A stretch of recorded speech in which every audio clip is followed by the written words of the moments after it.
ಇವತ್ತು ನಮ್ಮ ಹತ್ರ ಇದೆ ರಿಯಲ್ಮಿಯ GT70. ಇದೊಂದು ಬೆಸ್ಟ್ ಗೇಮಿಂಗ್ ಫೋನ್ ಆಗಿದೆ, ಜೊತೆಗೆ ಬೆಸ್ಟ್ ಕ್ಯಾಮ್ರಾ ಕ್ವಾಲಿಟಿನೂ ಇದೆ.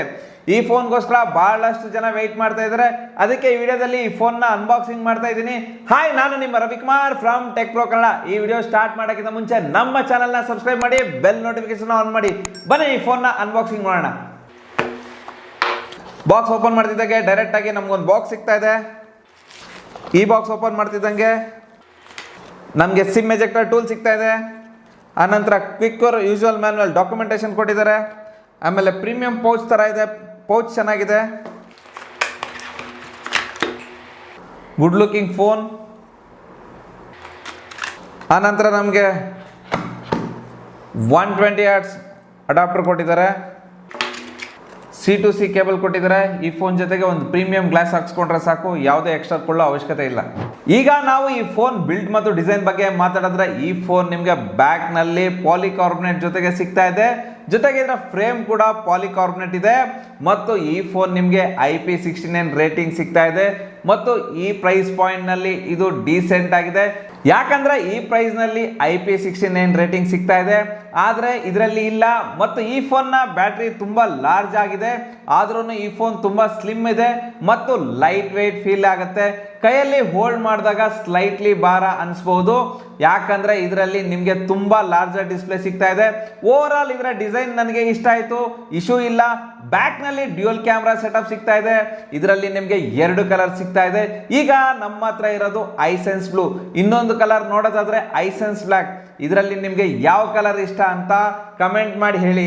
ಇನ್ನು ಈ ಫೋನ್ ನ ಕೆಳಗಡೆ ಸ್ಪೀಕರ್ ಇದೆ, USB-C ಚಾರ್ಜಿಂಗ್ ಪೋರ್ಟ್ ಇದೆ, ಮೈಕ್ರೋಫೋನ್ ಇದೆ ಮತ್ತು dual nano SIM card slot ಇದೆ. ಮತ್ತು ಲೆಫ್ಟ್ ಹ್ಯಾಂಡ್ ಸೈಡ್ ನಲ್ಲಿ ಏನು ಇಲ್ಲ, ಮತ್ತು ರೈಟ್ ಹ್ಯಾಂಡ್ ಸೈಡ್ ನಲ್ಲಿ power on and off button ಇದೆ ಮತ್ತು ವಾಲ್ಯೂಮ್ ಅಪ್ ಅಂಡ್ ಡೌನ್ ಇದೆ. ಮತ್ತು ಈ ಫೋನ್ ಮೇಲೆ ಮೈಕ್ರೋಫೋನ್ ಇದೆ, ಸ್ಪೀಕರ್ ಮತ್ತು IR ಬ್ಲಾಸ್ಟರ್ ಇದೆ. ಮತ್ತು ಇದರಲ್ಲಿ ನಿಮಗೆ ಡ್ಯೂಯಲ್ ಸ್ಟೀರಿಯೋ ಸ್ಪೀಕರ್ ಸಿಗ್ತಾ ಇದೆ. ಇದರ ಆಡಿಯೋ ಕ್ವಾಲಿಟಿ ತುಂಬಾ ಚೆನ್ನಾಗಿದೆ, ತುಂಬಾ ಜೋರಾಗಿ ಕೇಳುತ್ತೆ. ಇದನ್ನ ನೀವೇ ಕೇಳಿ.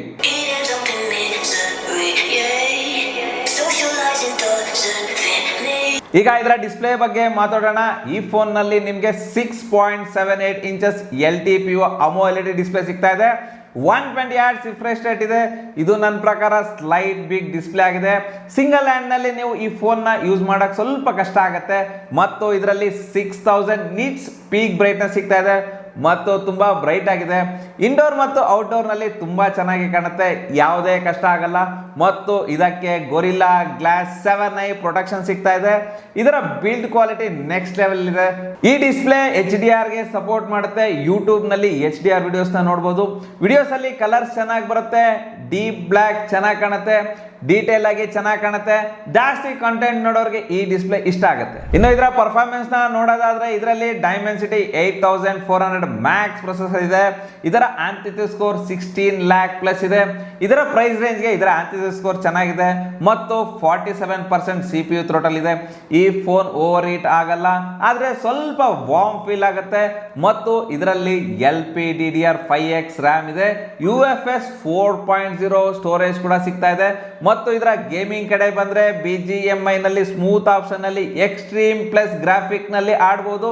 ಅಂದ್ರೆ ಇದರಲ್ಲಿ 90 FPS ಗೇಮಿಂಗ್ ಸಪೋರ್ಟ್ ಸಿಗ್ತಾ ಇದೆ. ಯಾವುದೇ ಗೇಮ್ ಆಡ್ಲಿ ಸ್ಮೂತ್ ಆಗಿ ಆಡಬಹುದು, ಯಾವುದೇ ಪ್ರಾಬ್ಲಮ್ ಆಗಲ್ಲ. ಸ್ಮೂತ್ ಗೇಮಿಂಗ್ಗೋಸ್ಕರ ಈ ಫೋನ್ ತುಂಬಾ ಚೆನ್ನಾಗಿದೆ. ಗೇಮಿಂಗ್ಗೋಸ್ಕರ ಈ ಫೋನ್ ತಗೊಳ್ಬಹುದು. ಈಗ ಇದರ ಸಾಫ್ಟ್ವೇರ್ ಬಗ್ಗೆ ಮಾತಾಡೋದಾದ್ರೆ, ಈ ಫೋನ್ Android 15 ಮತ್ತು Realme UI ನಲ್ಲಿ ಬರ್ತಾ ಇದೆ. ಇದಕ್ಕೆ 4 ವರ್ಷ OS ಅಪ್ಡೇಟ್ ಮತ್ತು 6 ವರ್ಷ ಸೆಕ್ಯೂರಿಟಿ ಅಪ್ಡೇಟ್ ಸಿಗ್ತಾ ಇದೆ. ಈ ಫೋನ್ ನ 4 ರಿಂದ 5 ವರ್ಷ ಆರಾಮಾಗಿ ಯೂಸ್ ಮಾಡಬಹುದು. ಮತ್ತು ಇದರ UI ನಲ್ಲಿ ಅನ್ನೆಸರಿ ಆಪ್ಸ್ ಬರುತ್ತೆ, ಆದ್ರೆ ಇದನ್ನ ಅನ್ಇನ್ಸ್ಟಾಲ್ ಕೂಡ ಮಾಡಬಹುದು. ಆದ್ರೆ UI ನಲ್ಲಿ ಸ್ಮೂತ್ ಆಗಿ ವರ್ಕ್ ಆಗುತ್ತೆ, ಯಾವುದೇ ಲ್ಯಾಗ್ ಫೀಲ್ ಆಗಲ್ಲ. ಈ UI ನಲ್ಲಿ ಸ್ವಲ್ಪ ಕಸ್ಟಮೈಸ್ ಆಪ್ಷನ್ ಸಿಗುತ್ತೆ ಮತ್ತು ಸ್ವಲ್ಪ AI ಫೀಚರ್ಸ್ ಕೂಡ ಸಿಗ್ತಾ ಇದೆ. ಇನ್ನು ಇದರ ಬ್ಯಾಟ್ರಿನ ನೋಡೋದಾದ್ರೆ, ಇದರಲ್ಲಿ 7000 mAh ಲಾರ್ಜರ್ ಬ್ಯಾಟ್ರಿ ಇದೆ. ಇದು 120 ವಾಟ್ಸ್ ಫಾಸ್ಟ್ ಚಾರ್ಜಿಂಗ್ ಸಪೋರ್ಟ್ ಮಾಡುತ್ತೆ. 0 to 100% ಜಸ್ಟ್ 15 ಮಿನಿಟ್ಸ್ ಅಲ್ಲಿ ಫುಲ್ ಚಾರ್ಜ್ ಆಗುತ್ತೆ. ಮತ್ತು 2 days ಫುಲ್ ಬ್ಯಾಟ್ರಿ ಬ್ಯಾಕಪ್ ಬರುತ್ತೆ. ಈಗ ಇದರ ಕನೆಕ್ಷನ್ ಕಡೆ ಬಂದ್ರೆ, ಇದರಲ್ಲಿ ಮಲ್ಟಿಪಲ್ 5G ಬ್ಯಾಂಡ್ಸ್ ಇದಾವೆ, Wi-Fi 6 ಇದೆ, ಬ್ಲೂಟೂತ್ 6 ಇದೆ, NFC ಸಪೋರ್ಟ್ ಕೂಡ ಸಿಗ್ತದೆ. ಅವಶ್ಯಕತೆ ಇರೋ ಎಲ್ಲಾ ಕನೆಕ್ಷನ್ ಸಿಗ್ತಾ ಇದೆ. ಇನ್ನು ಈ ಫೋನ್ 3 ವೇರಿಯಂಟ್ ನಲ್ಲಿ ಲಾಂಚ್ ಆಗ್ತಾ ಇದೆ. 8GB RAM, 256GB storage, 12GB RAM 256GB storage ಮತ್ತು 12GB ರ್ಯಾಮ್ 512GB ಸ್ಟೋರೇಜ್. ಈ ಫೋನ್ 35,000 ರೂಪಾಯಿಂದ ಸ್ಟಾರ್ಟ್ ಆಗ್ತಾ ಇದೆ. ಇದಕ್ಕೆ ನಿಮಗೆ 3,000 ರೂಪಾಯಿ ಕ್ರೆಡಿಟ್ ಕಾರ್ಡ್ ಕ್ಯಾಶ್ ಬ್ಯಾಕ್ ಕೂಡ ಸಿಗ್ತಾ ಇದೆ. ಇನ್ನು ಇದರ ಕ್ಯಾಮ್ರಾ ಬಗ್ಗೆ ಮಾತಾಡೋದಾದ್ರೆ ಇದರಲ್ಲಿ 50 MP main camera with Sony IMF 896 sensor ಇದೆ. 8 MP ಅಲ್ಟ್ರಾ ವೈಡ್ ಕ್ಯಾಮ್ರಾ ಇದೆ ಮತ್ತು ಫ್ರಂಟ್ ನಲ್ಲಿ 32 MP ಸೆಲ್ಫಿ ಕ್ಯಾಮ್ರಾ ಸಿಗುತ್ತೆ. ಮತ್ತು ಫೋಟೋ ಕ್ವಾಲಿಟಿ ಬಗ್ಗೆ ಮಾತಾಡೋದಾದ್ರೆ ಫೋಟೋ ಶಾಂಪಲ್ಸ್ ನೀವೇ ನೋಡಿ. ಫೋಟೋಸ್ ಡೀಟೇಲ್ ಆಗಿ ಬರುತ್ತೆ, ಕಲರ್ಸ್ ಚೆನ್ನಾಗಿದೆ, ಸ್ಕಿನ್ ಟೋನ್ ಚೆನ್ನಾಗಿದೆ, ಲೈಟ್ ಕಂಟ್ರೋಲ್ ಚೆನ್ನಾಗಿದೆ, ಬ್ರೈಟ್ ಫೋಟೋಸ್ನ ತೆಗೆಯುತ್ತೆ, ಅಲ್ಟ್ರಾ ಫೋಟೋಸ್ ತುಂಬಾ ವೈಡ್ ಆಗಿ ಬರುತ್ತೆ ಮತ್ತು ಮೈಕ್ರೋ ಫೋಟೋಸ್ ಚೆನ್ನಾಗಿ ಡೀಟೇಲ್ ಆಗಿ ಬರುತ್ತೆ ಮತ್ತು ಪೋರ್ಟ್ರೇಟ್ ಫೋಟೋಸ್ ಕೂಡ ಚೆನ್ನಾಗಿ ಬರುತ್ತೆ. ಎಡ್ಜ್ ಡಿಟೆಕ್ಷನ್ ಚೆನ್ನಾಗಿದೆ ಮತ್ತು ಸೆಲ್ಫಿ ಫೋಟೋಸ್ ಕೂಡ ಚೆನ್ನಾಗಿ ಬರುತ್ತೆ. ಬ್ರೈಟ್ ಸೆಲ್ಫಿ ಬರುತ್ತೆ ಮತ್ತು ಡೀಟೇಲ್ಸ್ ಚೆನ್ನಾಗಿದೆ, ಎಡ್ಜ್ ಡಿಟೆಕ್ಷನ್ ಚೆನ್ನಾಗಿದೆ, ಲೈಟ್ ಕಂಟ್ರೋಲ್ ಎಲ್ಲಾನು ಚೆನ್ನಾಗಿದೆ. ಇನ್ನು ವಿಡಿಯೋ ರೆಕಾರ್ಡಿಂಗ್ ಕಡೆ ಬಂದ್ರೆ 4K ವಿಡಿಯೋ ಸಪೋರ್ಟ್ ಇದೆ, ಸ್ಟೆಬಿಲೈಸೇಷನ್ ಚೆನ್ನಾಗಿದೆ, ವಿಡಿಯೋಸ್ ಡೀಟೇಲ್ಸ್ ಆಗಿ ಲೈಟ್ ಕಂಟ್ರೋಲ್ ಎಲ್ಲಾನು ಚೆನ್ನಾಗಿದೆ ಮತ್ತು ಫ್ರಂಟ್ ಕ್ಯಾಮ್ರಾ ಇಂದನು 4K ವಿಡಿಯೋಸ್ ತೆಗಿಬಹುದು. ಇದರಲ್ಲಿ ವಿಡಿಯೋಸ್ ಚೆನ್ನಾಗಿ ಬರುತ್ತೆ, ಸ್ಟೇಬಲ್ ವಿಡಿಯೋಸ್ ಬರುತ್ತೆ. ಓವರ್ ಆಲ್ ಇದರ ಕ್ಯಾಮ್ರಾ ಕ್ವಾಲಿಟಿ ತುಂಬಾ ಚೆನ್ನಾಗಿದೆ. ಓವರ್ ಆಲ್ ಈ ಫೋನ್ ಚೆನ್ನಾಗಿದೆ. ಇದರಲ್ಲಿ ಬೆಸ್ಟ್ ಗೇಮಿಂಗ್ ಎಕ್ಸ್ಪೀರಿಯನ್ಸ್ ಸಿಗುತ್ತೆ. ಇದರ ಬಿಲ್ಡ್ ಕ್ವಾಲಿಟಿನೂ ತುಂಬಾ ಚೆನ್ನಾಗಿದೆ. ಮತ್ತು ಈ ಫೋನ್ ಬಗ್ಗೆ ನಿಮ್ಗೇನು ಅಂತ ಕಮೆಂಟ್ ಮಾಡಿ ಹೇಳಿ. ಈ ವಿಡಿಯೋ ಇಷ್ಟ ಆದ್ರೆ ಲೈಕ್ ಮಾಡಿ, ನಮ್ಮ ಚಾನೆಲ್ನ ಸಬ್ಸ್ಕ್ರೈಬ್ ಮಾಡಿ. Ravikumar signing off. Thank you, ಧನ್ಯವಾದಗಳು.